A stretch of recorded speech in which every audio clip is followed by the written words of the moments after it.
this, the introductory episode to AGW, All Geek Wrestling. So first off, where did this come from? How did it start? So AGW initially started as a Twitter account, which was actually called WrestleGeek. So I've watched wrestling since I was 7, which is a long time. I won't tell you exactly how long.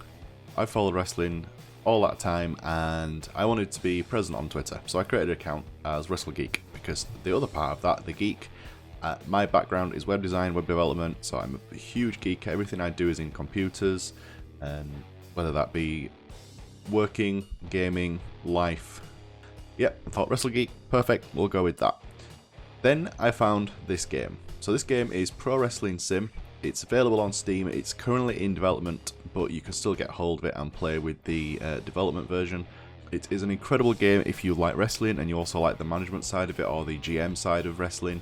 There's so much you can do in this game. So I started this, when you first get the game, obviously they can't use real wrestlers' names, promotion names, so they used generic ones. So the people who've actually made the game, they've actually made up a load of generic ones.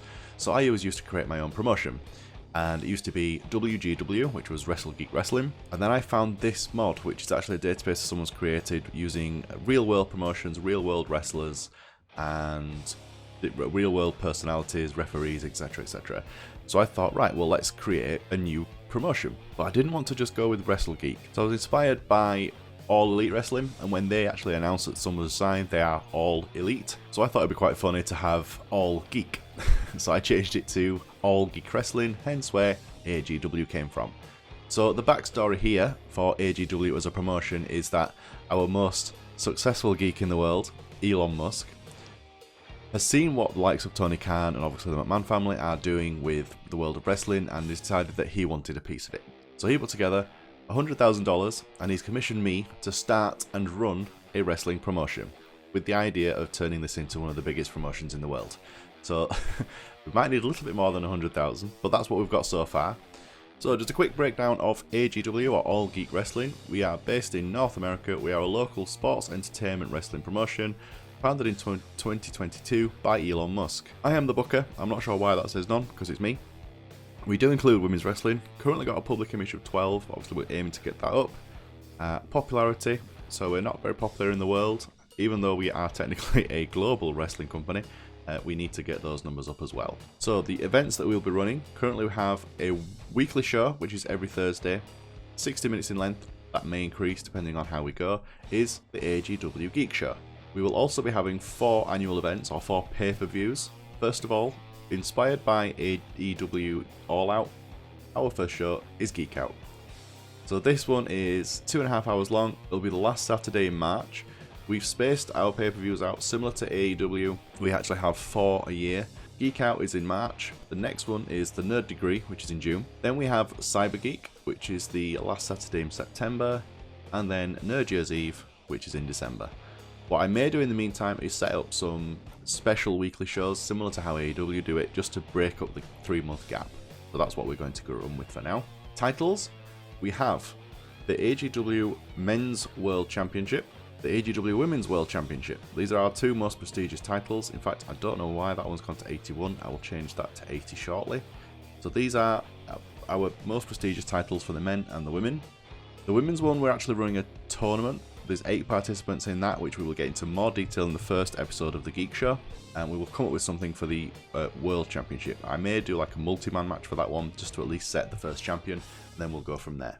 AGW Tag Team Championship. Now this one is a non-gender limited title, so it could be won by a male team, it could be won by a female team, it could be won by a mixed team. I've decided to go with that for now, and then if we end up with more teams of male or female persuasion, then we will obviously create separate titles for those. But I've decided it'd be a good idea just to go with a joint one for now.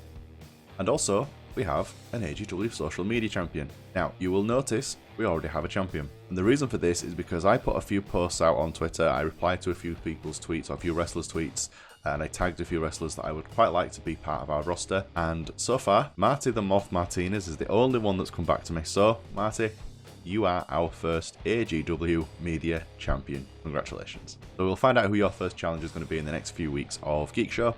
But for now, congratulations, you are our first champion. So let's have a very quick look at the roster. I'm not going to go into everyone in detail because I'll be here forever.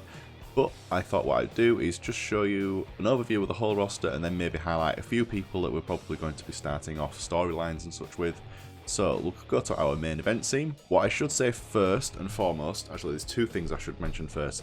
Number one, I've built this roster out of free agents, people who are currently not signed according to this game database, or when I got the latest version of this game's database. Since this one was released, there have been a few movements in the wrestling landscape. For example, Roxy is currently, well now is signed with WWE in their developmental program. So she may be somebody we're going to be losing very soon. Same with Swerve Strickland, depending on what his contract is with AEW. What we're going to do, if anybody signs a written contract with a promotion in real life, we will have them on our roster for 6 weeks from that moment. I figured 6 weeks will be a good way, for example, if they are currently in a storyline or if they currently have a championship, for example, it just gives us time to do something to either remove them or close that storyline or to get the title off of them, for example, so they're not leaving with the belt. So very quickly, our main event scene, Athena, we all know her as Ember Moon. She's going to be in there as our main face female wrestler.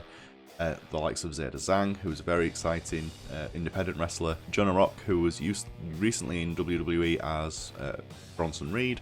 Obviously, we know all about Swerve. Upper mid card, very interesting prospects in here. Miranda Alizé, again, another Ring of Honor person who incredibly talented, incredibly gifted in the ring as well. Very good at telling story in the ring. So yeah, she's going to be exciting to work with. Jonathan Gresham, the Octopus, we all know about him from Ring of Honor and New Japan. Jeff Cobb, big mean heel, got to be done. Marty, we know about Marty, he's our current champion. Leroy Moriarty, very exciting wrestler. So we've got a real mix. We've got some really talented guys, some real good personalities, and we've got some really good star power in there as well. Some very imposing, intimidating people as well. Pull down slightly. Our lower card, we've got some tag teams in here, enhancement talents. Now these all may move around. These are literally just where I put them when we signed them. But for example, Vanessa Bourne should probably be higher up on this card now.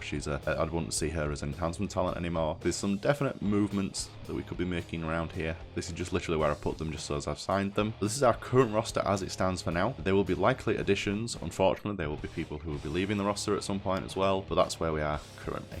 Personalities, we currently have Quinn McKay. I liked Quinn McKay in Ring of Honor. I thought she was quite an interesting character. Backstage staff, obviously, Elon Musk. He's in our backstage. Noel Foley as well. I may move Noel Foley up to a personality and then have her as more of an on-screen role, but she's generally a very positive influence to have in the locker room. And our announcement team, phenomenal announcer, very, very talented, has a lot of knowledge in the world of wrestling, and it was a shame what happened with him in WWE.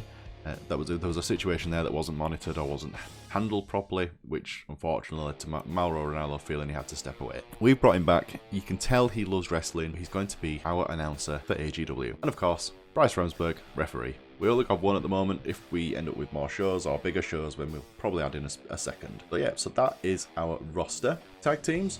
We currently have 3. One of them is an actual tag team, which is the Tate brothers, Brandon Tate and Brent Tate. And the other 2 aren't actually tag teams in real life. I've just thought they'd be quite interesting to put together. Sean Dean and EJ Nduka, I believe that's how you pronounce your surname. Brute Force, I thought they'd be quite good together.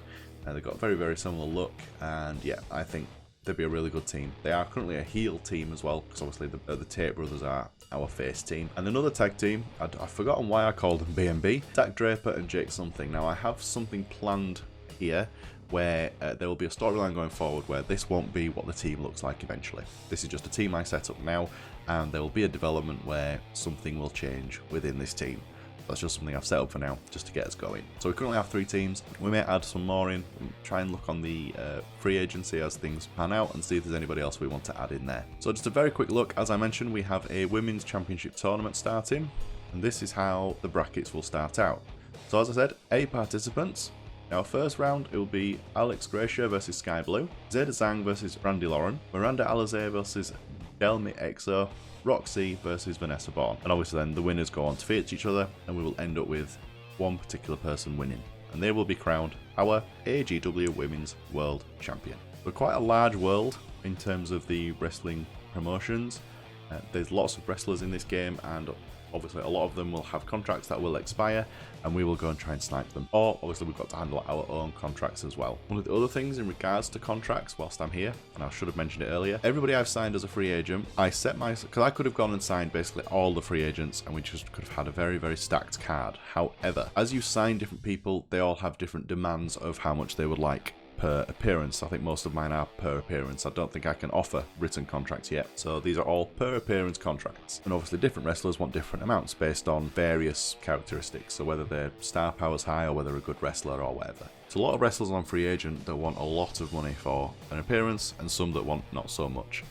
I could have just gone and signed all the big stars, paid them loads of money, quickly run out of money myself, but that would have at least increased our popularity. Not a great way to build a company. So I set myself a limit of $500 per appearance.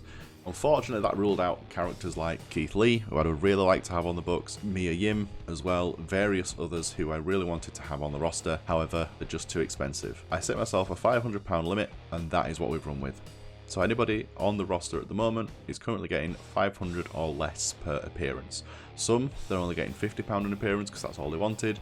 Others, they are up to, I think our highest one is 350, I think, and I can't quite remember who that was, but yeah, that's what we are currently running at. As we progress, and if our money goes up, we may look to increase that, so maybe up to £600 if we are up to 200,000, for example. I don't know. We will come up with a way of giving ourselves targets so that we can actually increase how much we pay per appearance. I don't believe the logic is in there for offering written contracts yet. Once that is, though, maybe be something that influences. As I said, this game is constantly in development. There was a recently update which allowed you to change how you run angles as well. So yeah, so there's all sorts of things that keep getting added to this game, which is going to make it even more interesting. I want to showcase this game because this is an incredible game, as well as obviously having fun with AGW. That is it.